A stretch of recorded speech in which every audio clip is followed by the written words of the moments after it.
মহোৎসব করবো না গো বাবা, পিকনিক করবো। 100 টাকা দাও না। তোকে 100 টাকা দিবার থেকে ভালো ঘরে 100 টাকা মাংস দিয়ে আসি, ঘরে 2 বেলা পেট ভরে মাংস ভাত খাবো। আমি জানি না ঘরে মাংস ভাত খেতে হবে না, আমাকে টাকা দাও, আমি পিকনিক করবো। তোকে 1 টাকাও দেবো না, তুই গান মারাগা। আমি জানি না, আমার টাকা লাগবে, আমি জানি না, আমার টাকা দিতে হবে, আমি জানি না, আমার টাকা দিতে হবে, আমি পিকনিক করবো, আমি জানি না, আমার টাকা দিতে হবে, আমি জানি না, পিকনিক করবো, আমি জানি না, আমার টাকা দিতে হবে। 10 টাকা দিলাম, একটা ডিম কিনে পিকনিক করে নিবি।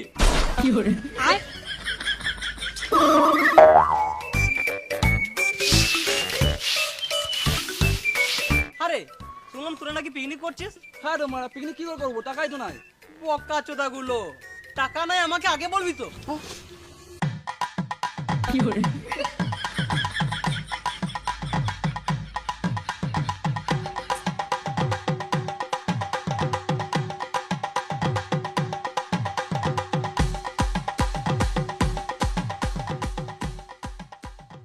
হ্যালো গাইস, সামনে ভিডিওতে এগোনোর আগে আমি তোমাদেরকে আজকে একটা ট্রেডিং